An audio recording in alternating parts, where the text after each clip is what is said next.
Chers amis, bonjour et quel bonheur de vous retrouver pour cette nouvelle revue de presse de 7 jours sur Terre en cette semaine du 15 octobre 2025. Aujourd'hui, vous le devinerez, il sera question bien sûr de cette entente de paix entre le Hamas et Israël.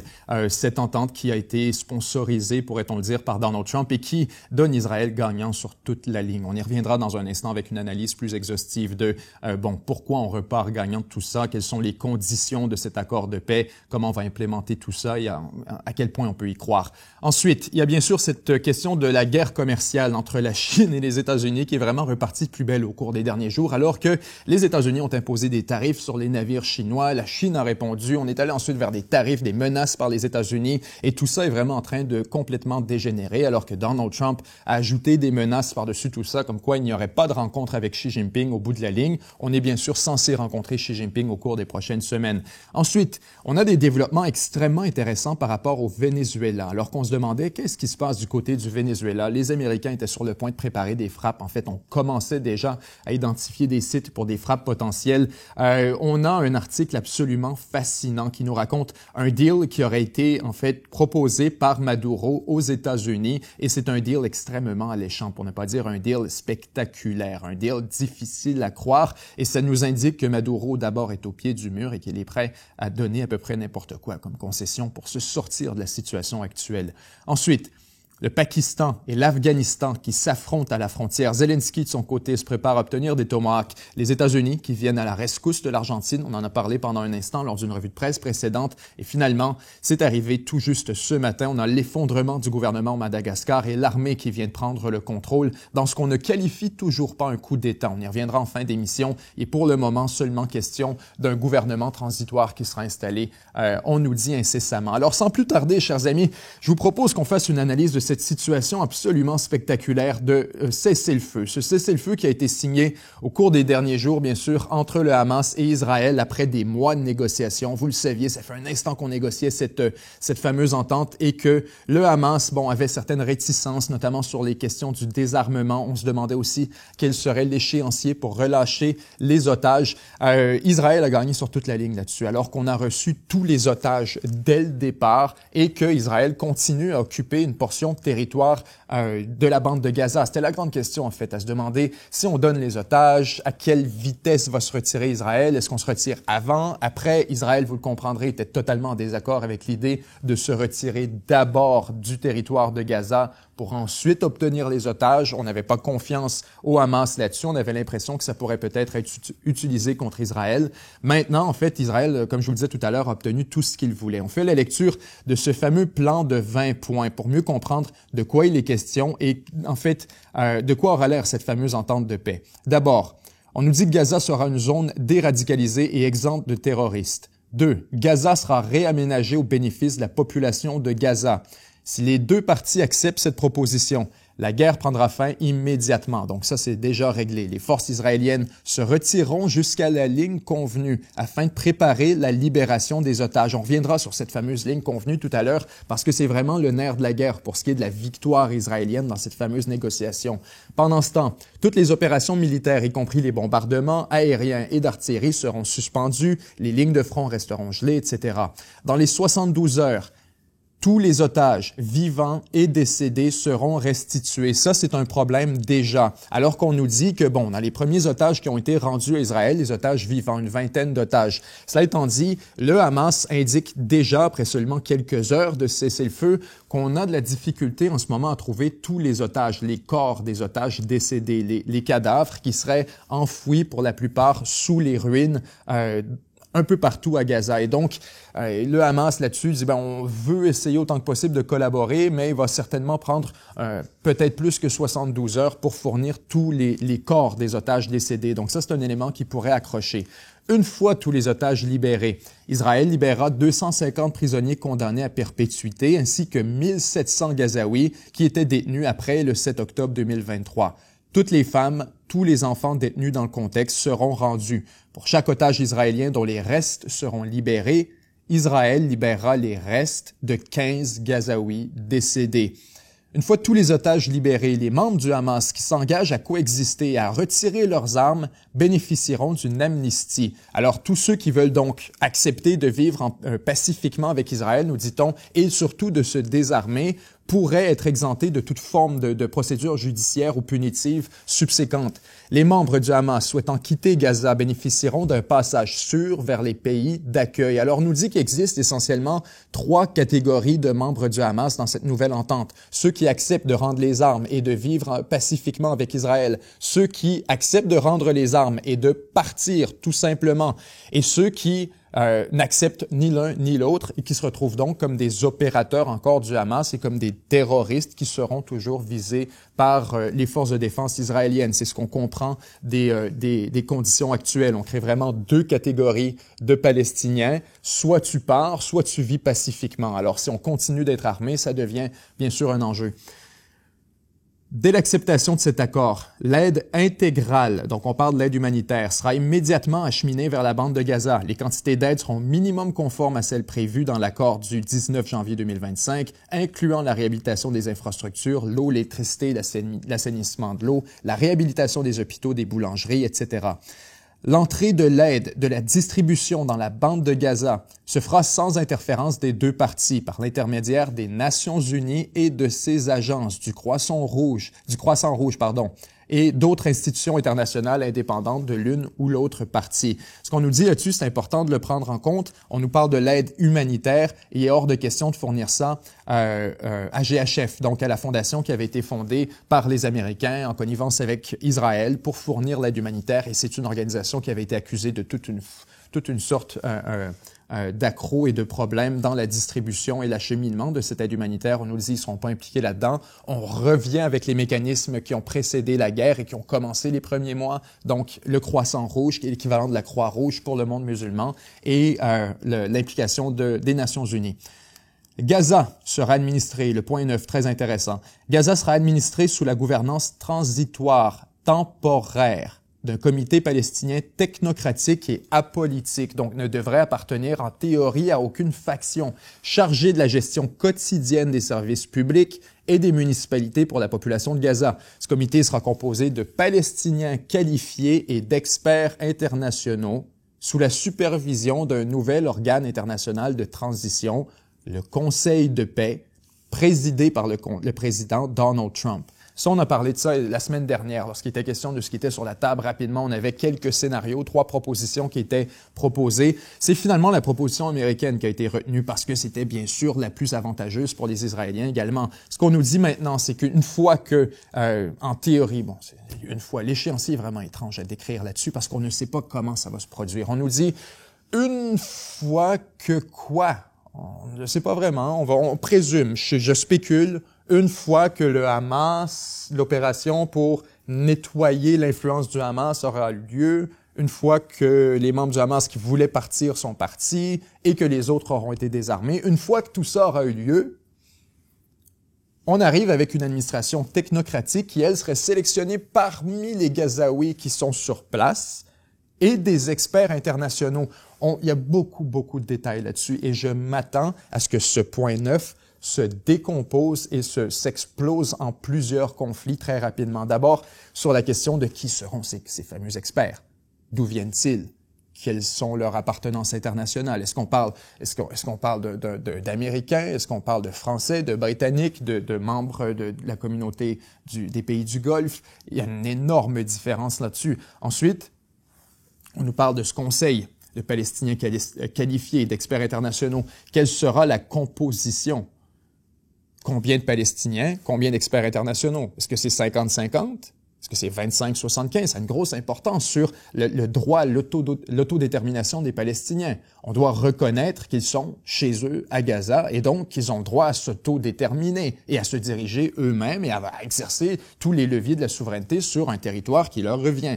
Donc là-dessus, on peut imaginer un encadrement par des experts internationaux qui viendraient, si on veut, attacher les ficelles autour de tout ça, mais il est difficile de ne pas imaginer que ce sera un enjeu extrêmement problématique et conflictuel lorsqu'il sera le moment de déterminer qui seront ces experts et comment le Conseil sera composé. Ensuite, on ajoute à tout ça l'autre enjeu problématique, ce fameux Conseil de paix qui supervise cet organe technocratique, c'est un autre problème. On nous dit l'organe technocratique qu'on compose à partir d'experts et de Palestiniens est lui-même supervisé par le Conseil de la paix, un autre organe, donc on ne comprend pas vraiment le fonctionnement, on ne sait pas comment ça va être appliqué, autrement que par le fait que le président Donald J. Trump sera le président du Conseil de paix. Donc là-dessus, on peut présumer d'une certaine allégeance à Israël en matière du Conseil de paix, qui, lui, supervise l'implémentation du cessez-le-feu. Donc quand je vous dis les Israéliens sortent de tout ça vraiment gagnants, c'est que le principal responsable de l'implémentation de tout ça et de s'assurer que les deux parties respectent les conditions, c'est le président américain, c'est Donald Trump. Et le président américain, en l'occurrence, le plus favorable de toute l'histoire des États-Unis à la cause israélienne. Alors, bon. Un plan de développement économique visant à reconstruire et dynamiser Gaza sera élaboré en réunissant un panel d'experts ayant contribué à la création de certaines des villes miracles modernes les plus prospères du Moyen-Orient. Ah, Seigneur! On reprend la phrase ensemble parce que c'est vraiment, encore une fois, de la brochure. Un plan de développement économique Trump visant à reconstruire et dynamiser Gaza sera élaboré en réunissant un panel d'experts qui ont contribué à la création de certaines des villes miracles modernes les plus prospères du Moyen-Orient. Donc, derrière tout cet fraisage, ce qu'on est en train de nous dire ici, c'est que Trump va accoucher d'un plan de développement économique et de comment que ça va être fait, c'est qu'on va réunir 4 ou 5 architectes qui ont travaillé, ou architectes ou parties prenantes dans le développement économique, qui ont participé à la construction de certaines des villes du Moyen-Orient, les villes les plus prospères du Moyen-Orient. De quoi on parle? On pourrait parler de Doha, au Qatar, j'imagine. On a peut-être Abu Dhabi en tête, on a peut-être Dubaï, on a peut-être Riyad, l'Arabie Saoudite. Encore une fois, là, vous voyez comment c'est de la brioche, c'est de la brochure, tout ça. Alors, ce qu'on nous dit en ce moment, c'est que on va éventuellement régler le problème. On ne sait pas quoi, mais on a un plan économique, comment on va y arriver en réunissant X, Y, Z, mais on ne sait pas qui sont ces personnes, à quel échéancier ça va être fait, qui va payer pour tout ça, quels sont les objectifs de ce plan de développement. Donc, il y a beaucoup de flou, énormément de flou, et on comprend en passant, à la mesure où on passe à travers ce plan de paix, que c'est moins un plan de paix qu'une liste de conditions qui ont été imposées au Hamas pour mettre fin à la guerre. Parce que la réalité, on le constate également, c'est que ça fait un certain moment que le Hamas était prêt à mettre fin à la guerre, essentiellement sans conditions. Mais Israël, parce qu'on était dans une posture avantageuse, on en a parlé beaucoup à la revue de presse, on voulait voir ce conflit se prolonger et donc on ajoutait constamment des conditions qui rendaient cette négociation pratiquement impossible. Lorsqu'on parlait du désarmement complet du Hamas, c'était vu comme une demande fantaisiste de la part des Israéliens et pourtant maintenant c'est noir sur blanc. Quand on parlait ensuite de garder le contrôle sur une bonne partie de la bande de Gaza, on y reviendra dans un moment, c'était vu comme fantaisiste. On se disait, ben non, le retrait israélien doit naturellement être un retrait complet et total. Ça, c'était une précondition à la négociation. S'avère-t-il que les Israéliens gardent le contrôle sur presque 60% de la bande de Gaza et un contrôle effectif et total. On y reviendra dans un instant.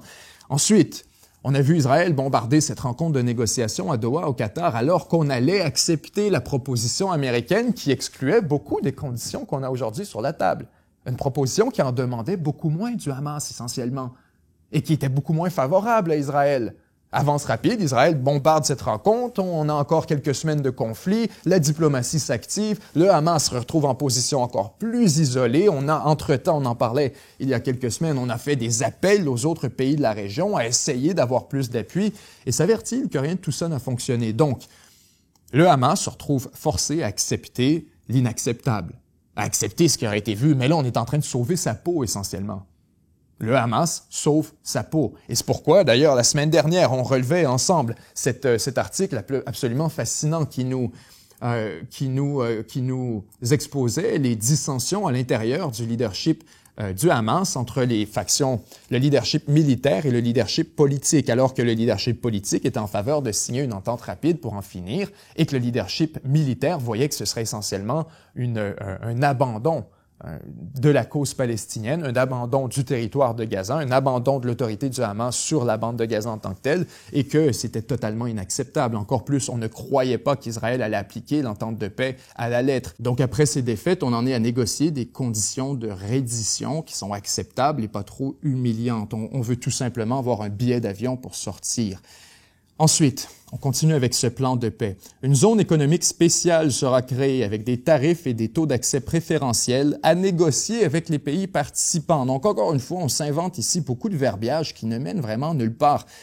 Personne ne sera contraint de quitter Gaza et ceux qui le souhaitent seront libres de le faire et de revenir. Nous encourageons les gens à rester et leur offriront la possibilité de construire un Gaza meilleur. Donc ça, le point 12 de ce fameux 20 points du plan Trump, c'est un point très important parce qu'on avait parlé bien sûr du déplacement forcé de la population de Gaza, des Palestiniens, parce qu'on devait reconstruire la bande de Gaza. C'était nécessaire, c'était essentiel, c'était pour le bien de la population de Gaza. On comprend encore une fois que c'était un artefact de cette tactique de négociation Trump entre l'intolérable et l'indésirable. On a essayé de convaincre les Palestiniens que c'était une possibilité, qu'il y avait vraiment devant eux ce monde dans lequel ils pouvaient être dépouillés de la bande de Gaza totalement et ils se retrouveraient tout simplement en exil ailleurs dans un pays du monde arabe. C'était totalement inacceptable pour plusieurs. Et donc, ça a forcé, on comprend, le Hamas, mais aussi plusieurs autres pays de la région à entrer dans la négociation de manière beaucoup plus active et beaucoup plus impliquée, alors qu'on voulait éviter à tout prix qu'on ait un déplacement forcé de la population palestinienne. Aujourd'hui, on nous dit personne ne sera contraint de quitter Gaza. En fait, au contraire, nous encourageons les gens à rester et à construire un Gaza meilleur. Le Hamas et les autres factions s'engagent à ne jouer aucun rôle dans la gouvernance de Gaza, directement, indirectement ou sous quelque forme que ce soit. Et là, on a un énorme problème. Le Hamas et les autres factions qui ont été impliquées, on comprend, dans le conflit contre Israël depuis le 7 octobre 2023, s'engagent à ne jouer aucun rôle dans la gouvernance de Gaza, ni directement, indirectement ou sous quelque forme que ce soit. Là-dessus, on nous parle bien sûr de la gouvernance politique, on nous parle, on comprend, de l'autorité dans les rues, on nous parle également de ce fameux conseil de transition. Le Hamas n'aurait pas un mot à dire là-dessus, plus aucune influence sur la direction politique de Gaza. Et finalement, on n'aurait pas non plus notre mot à dire sur ce fameux conseil de paix présidé par Donald Trump. Donc, on a vraiment une expulsion totale du Hamas de l'espace politique légitime israélien, palestinien. On pourrait dire, bien sûr, que c'était déjà le cas, mais pas totalement, parce que le Hamas était quand même reconnu comme l'interlocuteur par défaut pour une discussion quant à Gaza. On comprenait, par état de fait, que le Hamas gouvernait la bande de Gaza et c'était donc avec lui qu'on devait négocier pour le meilleur et pour le pire. Aujourd'hui, on nous dit non, le Hamas n'aura plus aucun rôle à jouer. Et ça, c'est un problème. Je vous le dis tout de suite parce que je lisais d'ailleurs ce matin, on a des premières exactions qui ont été menées par les membres du Hamas dans les rues de Gaza. Des exécutions qui ont été des exécutions publiques par les membres du Hamas contre des hommes qu'on alléguait avoir collaboré avec Israël durant le conflit, donc potentiellement des espions ou des collaborateurs d'une autre forme. Ce que ça nous indique, c'est que le Hamas, au moment où on se parle, est en train de rétablir son autorité sur Gaza.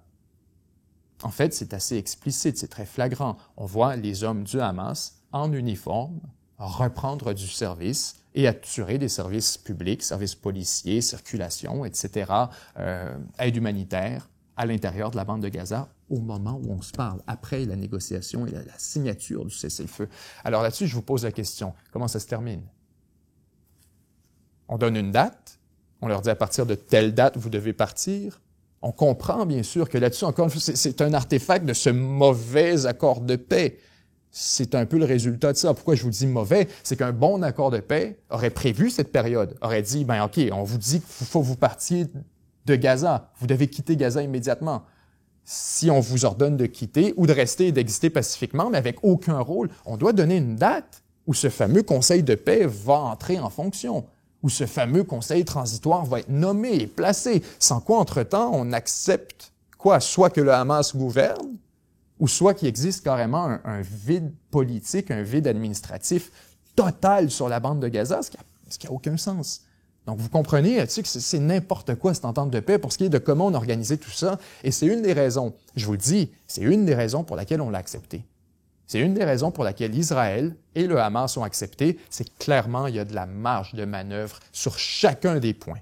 Chacun des points, il y a de la marge pour faire dérailler l'entente et juste s'acheter un peu de temps.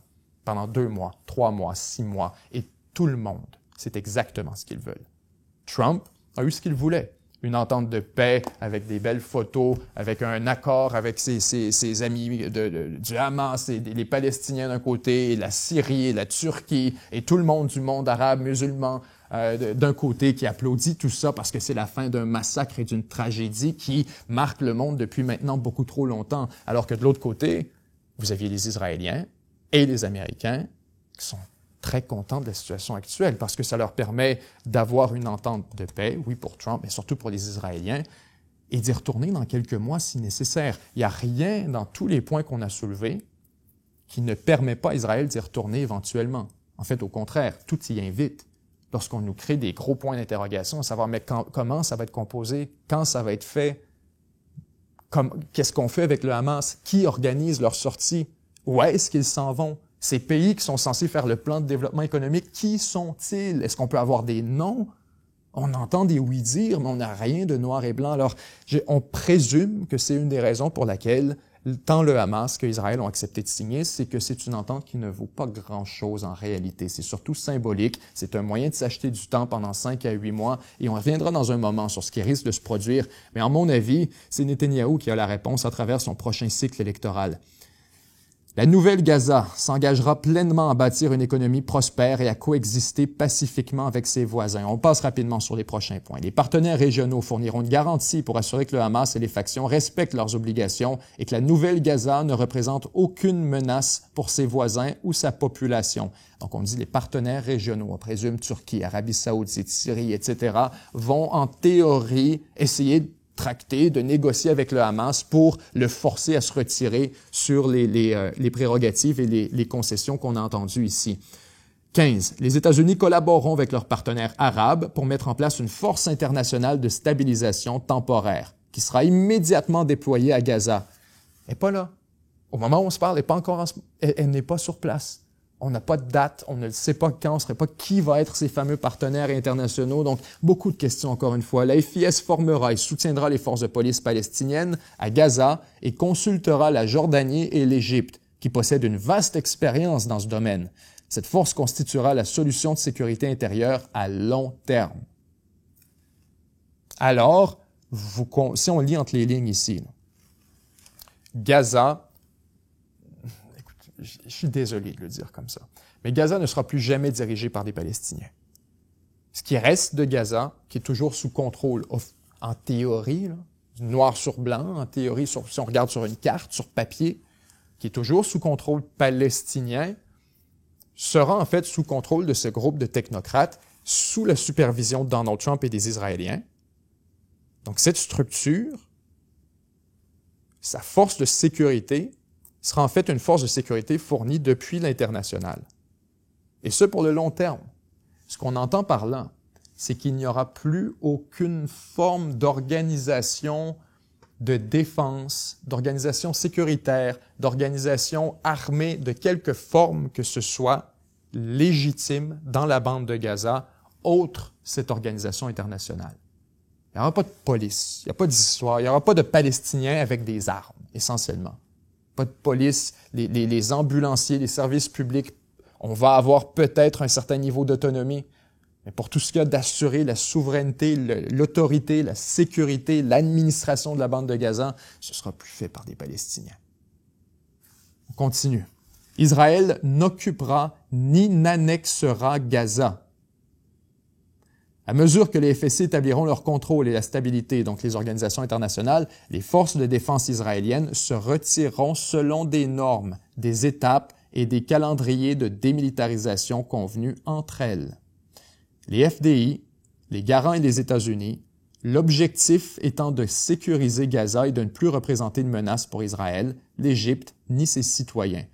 Gaza n'a jamais représenté une menace pour l'Égypte. Là-dessus, c'est un peu curieux comme manière de formuler tout ça. Concrètement, les FDI remettront progressivement le territoire de Gaza qu'elles occupent au FDI, conformément à un accord avec l'autorité de transition, jusqu'à leur retrait complet de Gaza, à l'exception d'un périmètre de sécurité qui sera maintenu jusqu'à ce que Gaza soit véritablement protégé contre toute résurgence de la menace terroriste.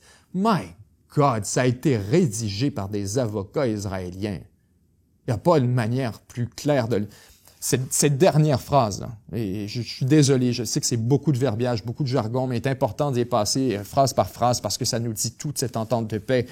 Les FDI remettront progressivement le territoire de Gaza qu'elles occupent, conformément à un accord conclu avec l'autorité de transition, cette autorité qu'on mentionnait tout à l'heure, dirigée par les Israéliens et les Américains, jusqu'à leur retrait complet de Gaza, à l'exception d'un périmètre de sécurité qui sera maintenu jusqu'à ce que Gaza soit véritablement protégé contre toute résurgence de la menace terroriste. Donc, tant et aussi longtemps qu'on détermine qu'il y a encore une chance peut-être que le terrorisme réapparaisse, on a droit à un corridor de sécurité. Et ce corridor de sécurité, en fait, vous le voyez, c'est selon l'agenda qu'on a utilisé du côté des Israéliens pour le retrait des troupes de défense israéliennes de la bande de Gaza. On vous place une carte à l'écran à l'instant. Vous voyez donc ce qui sera occupé par les forces israéliennes après leur supposé retrait. Cette zone en jaune tout autour de la bande de Gaza. Vous voyez donc, on pourrait l'appeler, je suis désolé de l'appeler ainsi, Nouveau Israël.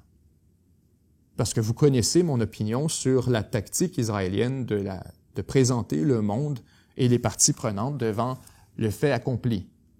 On a tendance à dire, non, et s'avertir 50, 10 ans après que c'est tout simplement telles sont les choses. Et on ne peut plus reculer en arrière. Ça a été le cas pour l'annexion du Golan, ça a été le cas pour la zone démilitarisée près de la Syrie, ça a été près avec la Libye, avec le Liban, pardon. On a fait la même chose avec Gaza. Là-dessus, il semble que les Israéliens sont en train d'utiliser la même tactique. Alors que cette zone que vous voyez en jaune sur la carte, c'est la zone qui sera contrôlée par Israël après son retrait. Quand on parle du nouveau Gaza, la nouvelle Gaza, la bande qui sera occupée, contrôlée par cette autorité de transition, etc., il est question seulement que de la petite zone côtière ici. Et vous voyez donc ce qu'on vient de faire, en fait, en pratique, c'est qu'on a coupé la bande de Gaza en deux. On a réduit sa superficie de moitié. La zone en jaune est maintenant contrôlée par Israël.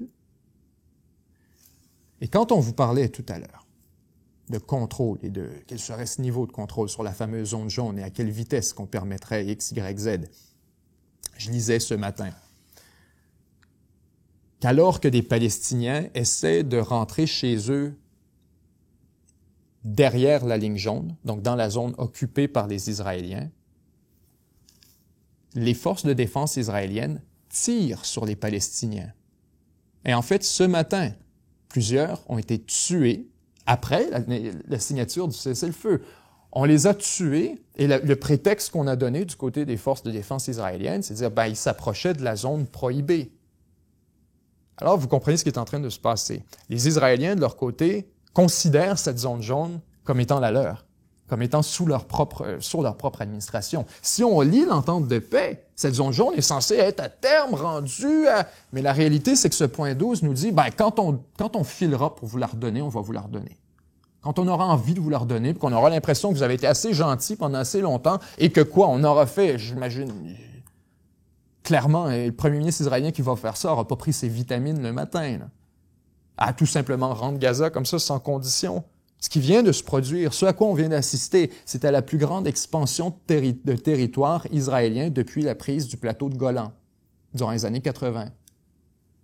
On vient d'agrandir le territoire israélien en prenant le contrôle de tout ce pourtour de la bande de Gaza, en reconcentrant encore plus, en compressant le bande de Gaza, qui était déjà en passant une des zones les plus peuplées, les plus densément peuplées de la planète. Eh bien, on vient de l'étrangler, de la presser encore plus contre la mer, toujours en passant, en prenant le contrôle, cette fois, du corridor de Philadelphie, au sud. Ce fameux corridor, en passant, corridor de Philadelphie, c'est la frontière entre l'Égypte et le sud de Gaza, via Rafah notamment.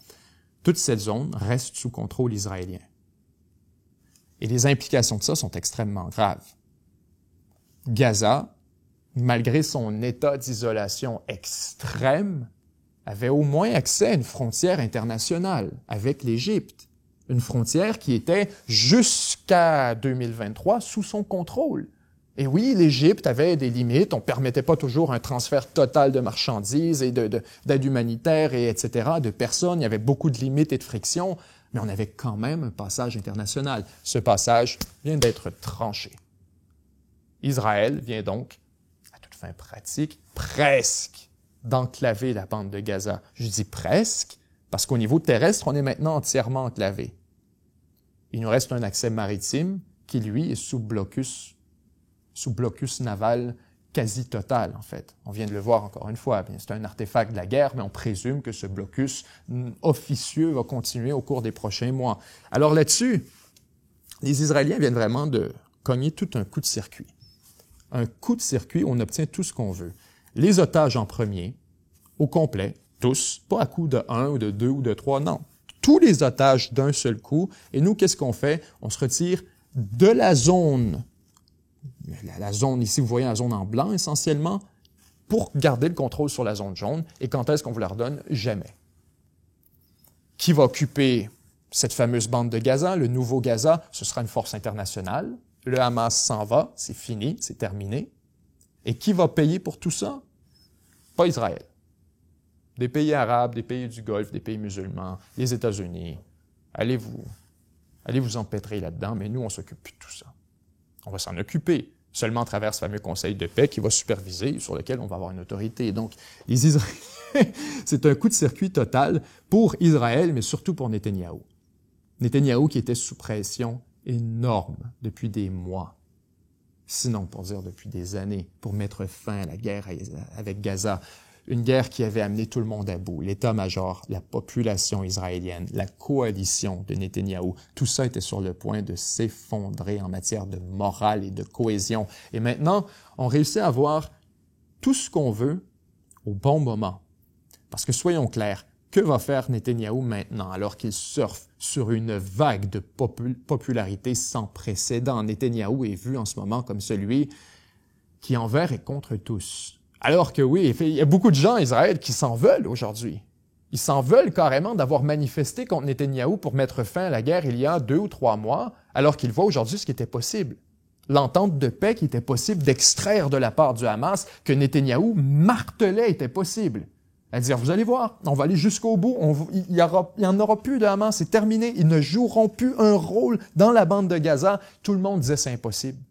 La coalition Netanyahou disait c'est impossible. L'état-major, le Shin Bet, le Mossad, les services de renseignement israéliens disaient qu'il est complètement fou, on peut pas battre le Hamas, c'est une idéologie, c'est un groupe, ils vont revenir, ils vont se réimplanter, on peut pas attendre jusqu'à ce qu'il n'y ait plus aucun membre opérateur du Hamas dans Gaza. On en a pour 2 ans, l'armée est épuisée. Personne n'y croyait, sauf Netanyahou. Et ce qu'on lui disait, c'est quoi? Ben oui, on sait bien, lui, il veut prolonger le conflit pour des raisons politiques. Et c'était vrai. C'était absolument vrai. Mais vous avez beaucoup d'Israéliens aujourd'hui qui se retournent et qui voient la séquence et qui se sentent mal de se dire peut-être qu'au fond, le premier ministre avait raison. Il y avait moyen d'obtenir une entente 100% gagnante pour Israël, qui nous garde toutes les portes ouvertes pour le futur, qui ne laisse absolument aucune possibilité d'un État palestinien et qui permet de se débarrasser du Hamas. Tout ça sponsorisé et organisé par d'autres. Entendez par là les Américains, les Français, les Britanniques, Tony Blair, etc., pendant que les Israéliens font juste quoi au fond? Qu'est-ce que vous pensez qu'ils vont faire? Je vais vous faire une prédiction.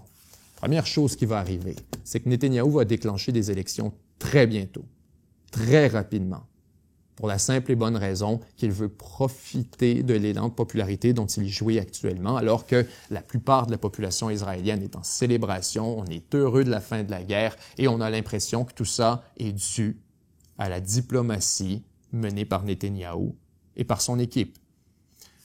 Donc Netanyahou, qui devait tirer une espèce de coalition qui était très problématique depuis des mois, et son gouvernement qui était fragile en raison de cette coalition, Netanyahou a toutes les raisons du monde aujourd'hui de dire « j'ai besoin d'un nouveau gouvernement.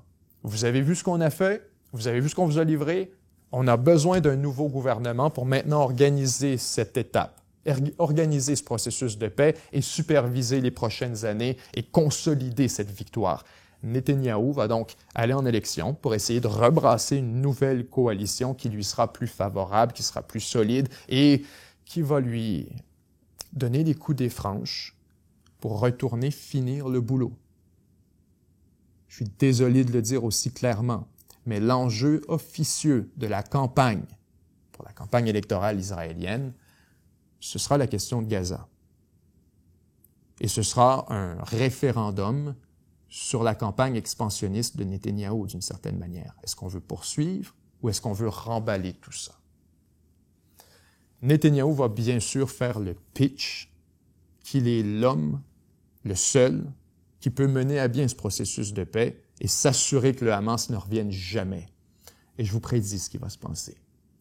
Netanyahou va nous annoncer dans 1 an, 2 ans, moi je vous fais la prédiction, c'est à l'intérieur de 10 à 18 mois, que Netanyahou va revenir en nous disant qu'il existe encore des cellules du Hamas qui opèrent à Gaza City et que la seule option, c'est d'y retourner pour aller finir le boulot.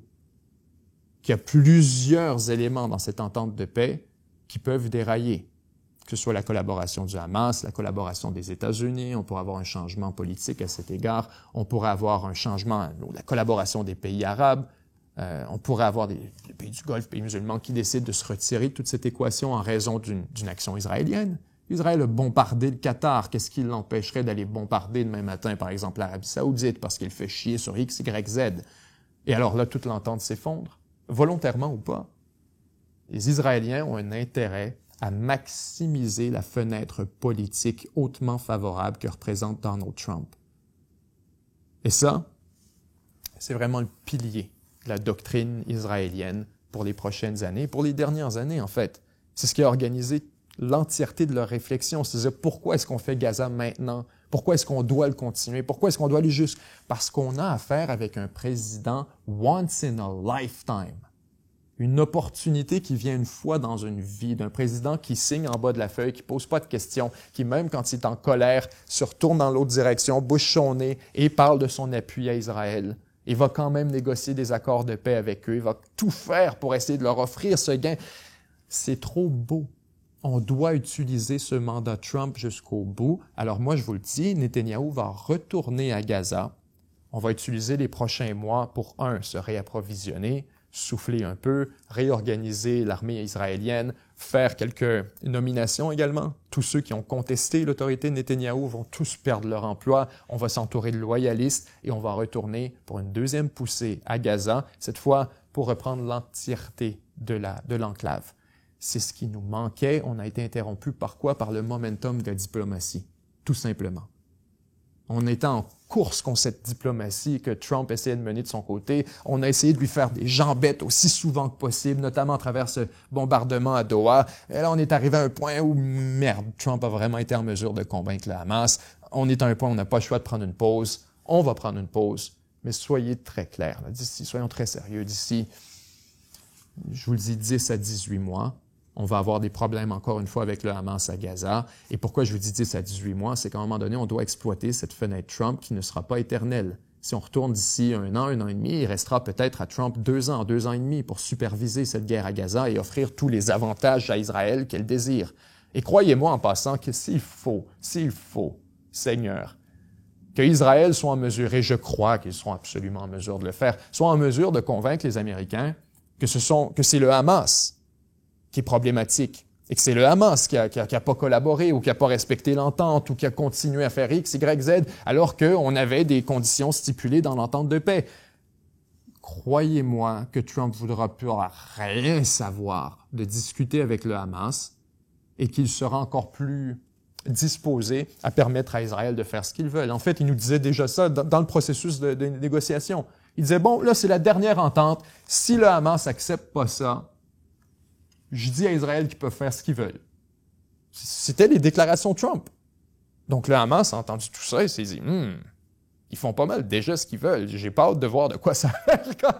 Alors ils ont juste décidé de, se renier. On a accepté l'entente de paix. C'est pourquoi je vous disais tantôt, cette entente a plus l'air d'une manière d'acheter quelques mois.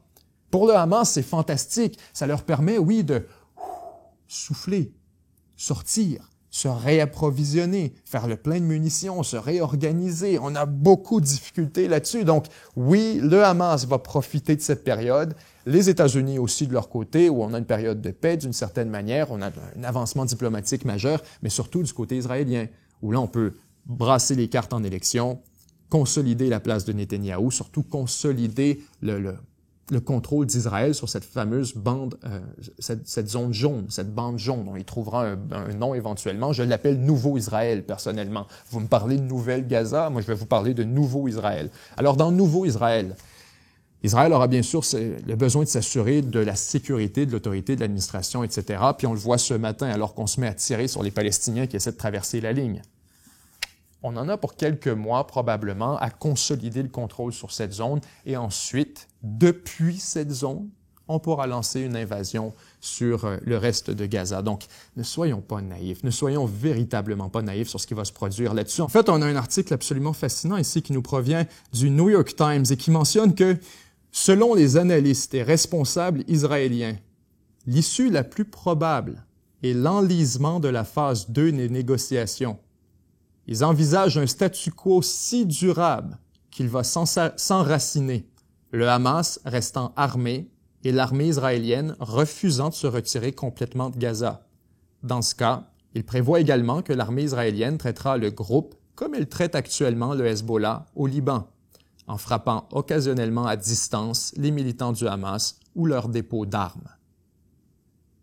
Ce que je vous dis depuis tout à l'heure, à quel point Israël est très lucide vis-à-vis ça, que wow, on a signé en attendant, mais on comprend très bien que ça ne tiendra pas la route, cette entente. C'est dit dans la première phrase. Selon les analystes et responsables israéliens, l'issue la plus probable est l'enlisement de la phase 2 des négociations. Ils envisagent un statu quo si durable qu'il va s'enraciner, le Hamas restant armé et l'armée israélienne refusant de se retirer complètement de Gaza. And mark my words, Israël ne travaillera pas trop fort au désarmement du Hamas au cours des prochains mois.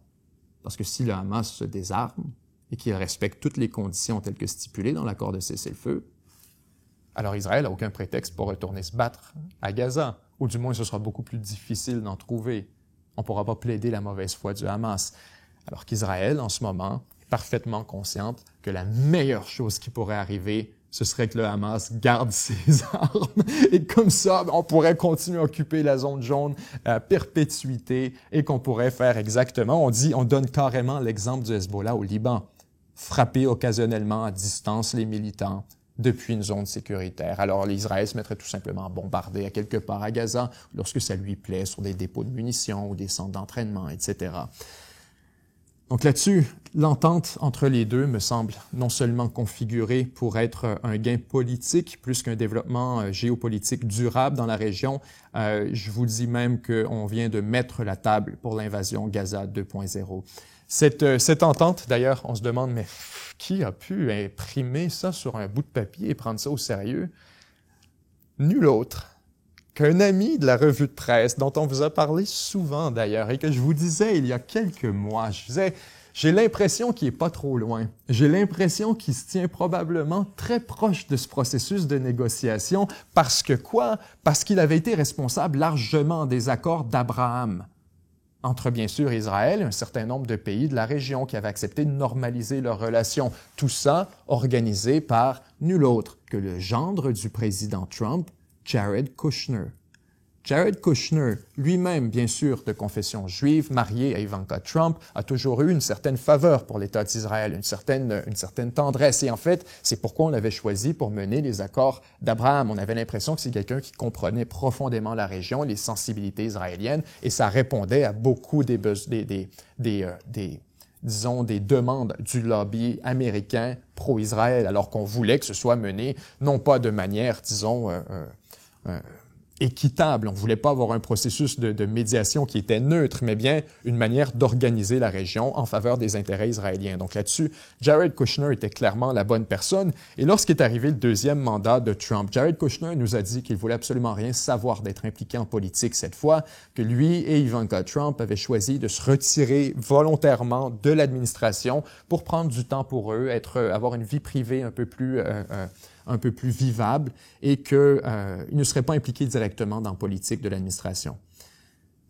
On apprend maintenant, via Wall Street Journal, que non seulement Jared Kushner est de retour, mais que c'est lui qui a mené la négociation entre Israël et le Hamas. En fait, l'article est titré carrément « Jared Kushner is back » et son empreinte se fait sentir partout dans l'accord sur Gaza. Je vous fais la lecture de la séquence ici. Avant que le président Trump n'annonce une avancée décisive pour mettre fin à la guerre à Gaza, une négociation tendue en coulisses s'est déroulée à la Maison-Blanche au sujet des excuses humiliantes que le premier ministre israélien Netanyahou a été contraint de présenter. On en parlait la semaine dernière. Ça n'a aucun sens qu'ils ont forcé Netanyahou à s'excuser. Netanyahou qui dit ouvertement « Je m'excuserai jamais pour l'État d'Israël, j'ai pas à le faire. » Il l'a fait, effectivement, forcé par Jared Kushner. De hauts responsables, dont l'envoyé de Trump au Moyen-Orient, se sont efforcés de trouver le bon langage selon des sources impliquées dans le processus. Au cœur de chaque décision cruciale se trouvait un homme qui avait renoncé à tout rôle officiel dans le second mandat de Trump, Jared Kushner. Je fais la lecture de la séquence. On dit le 29 septembre, dans le bureau ovale, le gendre et ancien conseiller du président a observé Trump tendre un téléphone à Netanyahou pour appeler son homologue qatari et s'excuser pour une frappe de missile lancée le 9 septembre à Doha. Cette attaque avait irrité Trump et des excuses de Netanyahou étaient cruciales pour les négociations de paix. Bien, Netanyahou a cédé avant l'appel. Qu'est-ce que vous voulez que je dise? Après avoir présenté ses excuses, Trump est allé dans la salle à manger d'État avec Netanyahou un peu plus tard pour dévoiler un plan de paix en 20 points que Kushner a également aidé à élaborer aux côtés de Witkoff. « Vous ne trouvez personne de plus capable », a déclaré le président à propos de Kushner. Il s'agit d'une remarquable réapparition pour Kushner. Lui et son épouse, Ivanka Trump, ancienne conseillère à la Maison-Blanche, se sont installés à Miami avec leurs 3 enfants et ont annoncé leur retrait de la vie politique après le premier mandat glorieux de Trump. Kushner a commencé à créer la société d'investissement Affinity Partners, dont les liens financiers importants avec les gouvernements du Moyen-Orient ont suscité un vif intérêt compte tenu de l'importance qu'il accordait à cette région. Kushner a exploité ses contacts pendant des mois, alors qu'il conseillait Trump sur la politique au Moyen-Orient et travaillait avec Witkoff sur le plan de paix, et son influence s'est fait discrètement sentir dans d'autres domaines. Selon des sources proches des discussions, cet homme de 44 ans a été une caisse de résonance pour des responsables de l'administration sur diverses questions. Kushner a conseillé le secrétaire au Trésor sur les négociations avec la Chine, s'appuyant sur l'expérience acquise lors de la précédente bataille de Trump avec Pékin. Instigateur de la législation sur la justice pénale de la première administration Trump, Kushner a également été impliqué de manière indirecte dans les négociations sur de nouvelles politiques. Alors, Kushner est vraiment encore très proche de l'administration Trump là-dessus. C'est lui directement qui aurait été impliqué dans la négociation non seulement avec Israël, mais additionnellement, nous dit-on, avec la Chine. Dossier sur la Chine, d'ailleurs, sur lequel on transitionne à l'instant. Un dossier qui a reçu beaucoup d'attention au cours des derniers jours et avec raison, parce qu'on parlait très peu de la Chine au cours des derniers mois, alors que la relation entre les États-Unis et Pékin semblait s'être améliorée, ou du moins détendue. Trump parlait d'une négociation en cours, qu'on aurait définitivement une entente avec la Chine, et donc, en raison de cet état de fait, la Chine avait été en mesure de s'épargner les tarifs de la part des États-Unis. En fait, depuis le début, on attendait un scénario d'escalade avec la Chine qui n'est jamais venu. On a eu bien sûr des négociations très acrimonieuses avec le Canada, avec la Corée, avec le Japon, avec l'Europe, avec l'Inde, avec à peu près tous les partenaires commerciaux des États-Unis ont dû passer par ce processus très difficile qui a mis à rude épreuve la relation avec Washington et qui, dans la plupart du temps, s'est terminé avec l'imposition de tarifs commerciaux unilatéraux du côté des États-Unis sur la région en question, le pays en question. Là-dessus, la Chine s'en était très bien tirée parce qu'on se disait « Attendez, on va venir au dossier de la Chine. C'est le gros dossier. » Les États-Unis étaient disons, optimistes quant à leur capacité d'obtenir une entente avec Pékin là-dessus parce qu'on voyait que la Chine était dans une posture très difficile, que la Chine, depuis un certain nombre de mois, pour pas dire d'années, économiquement, cherche ses jambes, cherche du dynamisme qui a été perdu. On est sorti de cette croissance à double chiffre des 10 et 11 et 12 et 15 % de croissance annuelle pour arriver vers des chiffres beaucoup plus conventionnels de ce qu'on voit ailleurs dans le monde. Et donc, on parle même aujourd'hui, je lisais ce matin le secrétaire au Trésor de l'administration Trump, Scott Bessent, qui accusait la Chine carrément d'être au milieu d'une dépression. Pas d'une récession, d'une dépression. Alors, les Américains là-dessus voient la Chine comme étant dans une posture de vulnérabilité et donc prête à négocier. On a eu cet épisode dans lequel la Chine a imposé un certain nombre de restrictions sur les terres rares et je vous avais relevé ici à la revue de presse, attention, ce que ça nous démontre, au-delà du fait que la Chine a été prête de restreindre les exportations, ça nous indique quelque chose sur son approche tactique quant aux négociations avec Washington. On n'a pas l'intention de céder un pouce. Au contraire, si vous êtes pour nous donner une petite taloche, alors de notre côté, on va vous répondre avec un coup de poing au visage. Il n'y aura pas de concession comme dans la première séquence, la première administration Trump, alors que la Chine s'était fait un peu bully, la Chine s'était fait un peu intimider par les Américains jusqu'à ce qu'elle accepte un certain nombre de concessions qui ont été remballées sous l'administration Biden. Et aujourd'hui, Trump arrive pour l'affrontement 2.0, si on veut. Trump a commencé en imposant des tarifs. C'est comme ça que la séquence a commencé. Toute cette escalade entre les États-Unis et la Chine, celle qui vient de se produire, c'est que les États-Unis ont imposé des tarifs, des frais, je devrais dire, pour les navires chinois qui vont accoster aux ports américains. L'objectif, c'était bien sûr, on s'entend, d'ajouter une friction additionnelle aux importations en provenance de Chine, mais le prétexte qui a été donné par l'administration Trump, c'était on veut encourager la construction navale locale. Et une manière de le faire, c'est de pénaliser les entreprises qui utilisent des navires chinois en leur faisant payer des frais additionnels. Et ceux qui, si vous voulez éviter ce frais, achetez des navires américains, construisez vos navires aux États-Unis. On nous disait que c'était une manière de redonner un peu de dynamisme aux chantiers navals américains, aux plusieurs chantiers navaux américains qui sont dans une posture de difficulté face aux Chinois spécifiquement. En fait, un seul chantier naval chinois a construit plus de navires dans une période de 12 mois que les États-Unis en ont construit depuis la fin de la Deuxième Guerre mondiale. Je répète, parce que je sais que vous êtes déjà en train de vérifier, vous allez dire, il dit n'importe quoi. Un seul chantier naval en Chine a construit plus de navires en 12 mois que les États-Unis n'ont construit de navires de guerre depuis la fin de la Deuxième Guerre mondiale. Beaucoup de ces navires sont... On ne parle pas de tonnage, on parle de navires. Le nombre de coques, et en passant, même si on compte le tonnage est aussi supérieur. C'est seulement que l'industrie mondiale de la construction maritime s'est déplacée depuis un certain nombre de pays où tout le monde en faisait un peu, beaucoup s'en faisaient aux États-Unis, et là, ça s'est concentré presque exclusivement en Chine. 80 à 90% des coques qui sont en circulation on pourrait dire dans la marine marchande mondiale, proviennent de la Chine. Et la Chine, bien sûr, avec cette énorme capacité, si je vous dis d'un matin que vous faites par exemple, je sais pas, des avions d'entraînement, et que vous vendez des avions en réaction, des avions d'entraînement pour la planète en entier. Il vous manque pas grand-chose pour ajouter 2 missiles en dessous et vous pouvez utiliser cette capacité de construction à votre propre bénéfice. Soudainement, vous faites des avions de chasse. La Chine, c'est la même logique. On est en mesure de construire d'énormes navires et on a cette capacité de construction navale phénoménale. Oui, on peut faire des navires commerciaux. Vous comprenez qu'on peut aussi faire des coques de guerre.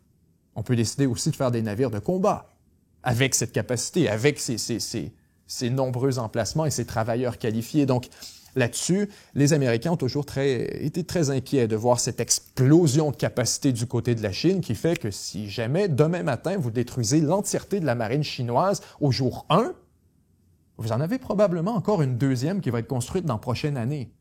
Alors ça, c'est très problématique pour les Américains. On s'est dit, on veut essayer de stimuler la construction navale aux États-Unis, on va faire une pierre deux coups. En plus, on va faire chier les Chinois, on va réduire les importations en provenance de Chine.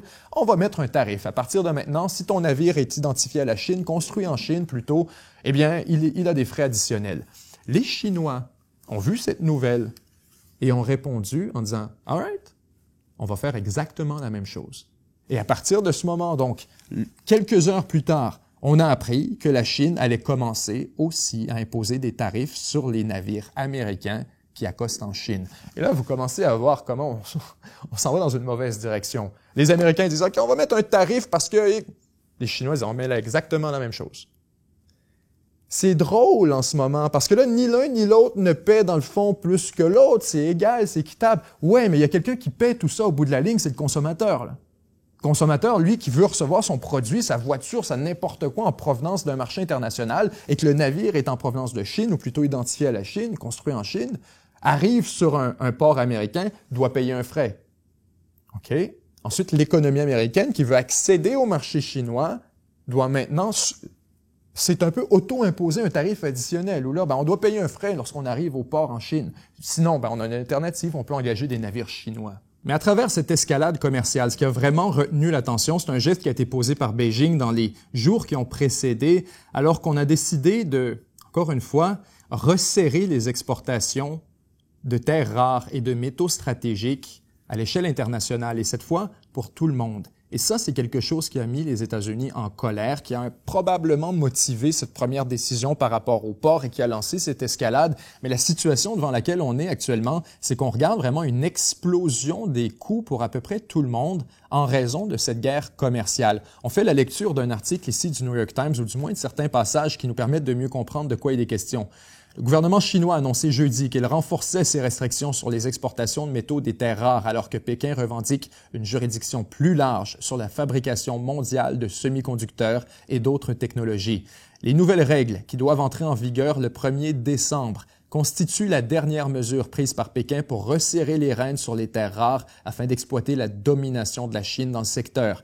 Quelques heures plus tard, Pékin a annoncé qu'à partir du 8 novembre, il restreindrait également les exportations de nombreux types d'équipements nécessaires à la fabrication de batteries pour voitures électriques dans le but de protéger également l'avantage concurrentiel de la Chine dans l'industrie automobile. Donc d'abord, les terres rares qui servent, vous le comprendrez, à fabriquer des batteries d'automobiles et additionnellement, toute l'outillerie, les machines, l'équipement qui permet de fabriquer et d'exploiter donc ces terres rares. Pourquoi? Parce qu'on se dit, au cas où vous seriez tenté de lancer vos propres usines, au cas où vous seriez tenté d'aller faire vos propres mines et de faire l'extraction des terres rares, des métaux stratégiques chez vous, dans des pays alliés, pour ensuite faire vos propres batteries ou véhicules électriques ou peu importe. On parle d'aimants et d'un ensemble d'équipements qui sont essentiels pour la chaîne d'approvisionnement. Si vous seriez tenté de lancer votre propre chaîne, eh bien, vous n'auriez pas accès à notre équipement.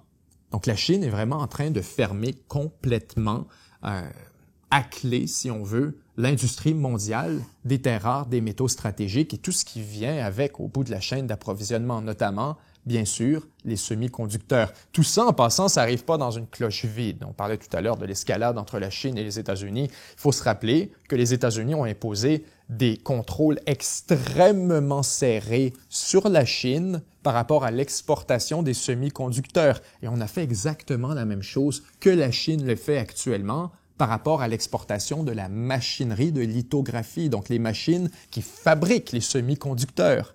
Alors là-dessus, la Chine est vraiment en train d'imiter exactement le playbook des Américains, dire « Pour nous, c'est crucial les semi-conducteurs, on en a besoin, tout le monde est au courant, mais on est encore plus tôt dans la chaîne d'approvisionnement. Alors pourquoi on n'exploiterait pas cet avantage? Vous nous interdisez les semi-conducteurs et la machinerie. Good! On vous interdit les matériaux qui vont dans les semi-conducteurs et la machinerie pour les transformer. Vous allez faire quoi? Les États-Unis paniquent parce que la Chine, on le sait, contrôle l'essentiel, pour pas dire la quasi-totalité de la chaîne d'approvisionnement mondiale en terres rares, métaux stratégiques. On a affaire en fait à une posture de quasi-monopole, de l'ordre de 80-90% de la production mondiale dans certains minéraux stratégiques. Donc là-dessus, la Chine est absolument impossible à négocier. Si elle décide qu'elle met fin aux exportations, on ne peut que lui offrir des concessions. On ne peut pas essayer de briser ce monopole. Et c'est pourquoi, d'ailleurs, elle décide d'activer tout ça aujourd'hui. La réglementation sur les terres rares pourrait bouleverser les chaînes d'approvisionnement de certaines des plus grandes entreprises mondiales, dont Nvidia et Apple, mais surtout le secteur militaire. Les terres rares sont essentielles à la production de nombreuses puces informatiques utilisées dans de nombreux appareils, des smartphones, aux systèmes d'intelligence artificielle. Elles servent également à fabriquer les aimants qui alimentent les moteurs électriques des drones, des robots industriels et des éoliennes offshore, ainsi que les freins, les sièges et autres systèmes des voitures électriques. Le ministère chinois du Commerce a déclaré dans un communiqué que ces mesures étaient nécessaires, et écoutez bien ça, pour empêcher l'utilisation de terres rares dans des technologies potentiellement militaires. Donc la Chine se prend la posture de la puissance bénévolente, de la puissance pacifique qui dit « Oh là, nous on a une industrie ici, un peu comme si on découvrait que un pays qui fabrique de l'uranium se rend compte qu'on utilise son uranium pour faire des armes nucléaires. Alors on met fin à toute exportation d'uranium à partir de maintenant. Pourquoi? On a découvert qu'il y avait des gens qui utilisaient ça pour des armes nucléaires. La Chine nous fait le même postulat aujourd'hui par rapport aux terres rares, à dire on peut plus en exporter à personne. parce qu'il y a quelqu'un ici qui les utilise pour faire des armes. Et donc, là-dessus, il faut comprendre aussi la prérogative chinoise. On a quand même on a la possibilité d'exporter ailleurs dans le monde. Si on décidait d'exporter en Inde, les envoyer en France, les envoyer à quelqu'un qui n'est pas les États-Unis ou qui a fait des concessions à la Chine qui permettent d'avoir une forme de réciprocité, on peut le faire. Mais la Chine, pourquoi elle décide d'appliquer ça à tout le monde, c'est qu'elle a peur du transbordage, du transbordement, qu'on pourrait bien sûr prendre des terres rares en provenance de Chine, les envoyer à Singapour et ensuite tout simplement les réétiqueter pour les envoyer aux États-Unis ou dans un pays sanctionné par la Chine. Alors les Chinois disent non, plus personne n'a accès à des terres rares. Et si vous en voulez, parce que nous, on a encore une industrie, on s'entend, on peut en consommer à l'intérieur, mais on doit en exporter un peu. Si vous en voulez, on doit avoir l'explication. À quoi ça va servir exactement? Quelle quantité? Où ça va aller? Qui va le transformer? Comment ça va être utilisé, ce matériau? Et donc, les Américains, vous comprenez, qui utilisent ça pour faire des F-35 pour détruire le Three Gorges Dam. Ça passe pas très bien avec les Chinois. Quand tu leur dis noyer 11 millions de Chinois, ça marche pas. Ils acceptent pas cette proposition-là. Donc, les Américains, d'ailleurs, on nous dit ici, la Chine raffine tout le samarium mondial. Tout le samarium mondial, une terre rare utilisée par les États-Unis pour la fabrication des avions F-35 et pour une large gamme de missiles. Alors, la Chine... Ça ne reviendra pas. Je suis désolé de le dire, ça ne reviendra pas. L'histoire des terres rares, pour les Américains, du moins, c'est terminé. Ça ne reviendra pas. Parce qu'on est rendu à un point dans la compétition stratégique entre la Chine et les États-Unis, on est rendu à un point de non-retour où la Chine, il est irresponsable de ne pas poser les gestes qu'elle pose actuellement. Ce serait du suicide national, ce serait l'équivalent d'avoir un ivrogne au volant du pays. Que vous dites, vous êtes la Chine, vous produisez une matière première qui est utilisée carrément par votre plus gros rival, votre plus gros adversaire, qui dit ouvertement être à veille de venir vous péter la gueule, puis vous le fournissez. C'est irresponsable. Et c'est pourquoi je vous dis, ça ne reviendra pas. C'était en soi une aberration que la Chine avait continué d'approvisionner le monde entier en terres rares, en métaux stratégiques, alors que c'est en train de se retourner contre elle. C'était déjà une aberration. Je m'attends à ce que ça ne revienne jamais. On va peut-être exporter vers quelques amis, ça va être fait sur une base volontaire, directe, mais avec les États-Unis, c'est pas mal terminé. Et c'est pourquoi vous voyez la réaction absolument épidermique de Washington, notamment de Donald Trump, qui nous répond aujourd'hui que les États-Unis vont donc imposer en réponse à cette nouvelle escalade des Chinois, nous dit-on, on imposera un tarif sur tous les biens chinois. Pas de 10, pas de 20, pas de 25, pas de 50 comme on a mis sur l'Inde ou sur le Brésil, des tarifs punitifs, mais bien de 100% sur tous les tarifs chinois, tous les biens chinois, pardon. Immédiatement, vous comprendrez, les marchés se sont effondrés, ou plutôt ont connu une période de turbulence assez extrême, alors qu'on essaie de pricer cette nouvelle, essaie de comprendre, mais que se passe-t-il? C'est effectivement, tous les biens en provenance de Chine sont maintenant imposés à 100%. Ça veut dire aller dans un magasin à $1, aller dans un magasin à bas prix, regardez l'entièreté de l'inventaire, vous venez de doubler le prix. C'est à peu près ce que ça veut dire. Parce que oui, bien sûr, la Chine fournit beaucoup de ce qui est consommé à l'international et ce sera senti presque immédiatement. Et ce qu'on peut remplacer de ce qui est produit en Chine, ce ne sera pas fait immédiatement. Il faudra du temps. Ce sera très long. Si on dit qu'on achète, je ne sais pas, une chaise en Chine et qu'on veut la remplacer par une chaise faite au Bangladesh, on en a pour des mois. Alors, le choc auquel on s'apprête à assister, faites très attention. C'est pourquoi je voulais qu'on prenne un instant pour en parler ce matin de tout ça qui s'en vient ensemble. Aux États-Unis, on a ces tarifs sur les biens chinois à cause des navires. Déjà, on tarife les navires. Les Chinois font la même chose. On a les terres rares qui vont devenir de plus en plus rares. Pas faire de mauvais jeu de mots, mais de plus en plus rares, littéralement, de plus en plus difficiles à obtenir. Et ça va pousser les prix vers le haut pour ce qui est toute la technologie, pour ce qui est des véhicules, pour ce qui est des téléphones, pour ce qui est à peu près tout ce qui vous entoure. Ce qui se prépare, C'est une crise économique d'une dimension inédite. Et je pèse mes mots. Premièrement, on est dû. Deuxièmement, historiquement, ces crises économiques ont été déclenchées par un des acteurs internationaux, les grands blocs économiques qui éprouvaient des problèmes, qui éprouvaient un ralentissement. Ici, on a une des dynamiques les plus fondamentales vraiment pour l'économie mondiale, qui est la relation entre la Chine et les États-Unis. C'est là-dessus que l'économie des 25 dernières années a été construite. La Chine produit, manufacture, fabrique à une échelle monumentale pour envoyer tout ça au marché de consommation américain qui doit être en santé. Si le marché de consommateurs américain n'est plus en santé, alors la Chine perd ses consommateurs, perd son débouché. Et la Chine entre dans une période de difficulté. C'est ce qu'on a vu en 2008, 2009, 11, 12. C'est pourquoi d'ailleurs la Chine voulait des explications. C'est pourquoi la Chine a arrêté d'acheter autant de dettes américaines. C'est pourquoi on a vu vraiment cette relation évoluer un peu au cours des dernières années. Parce que, oui, effectivement, si les États-Unis se portent mal économiquement, les Chinois sont les premiers à payer la conséquence.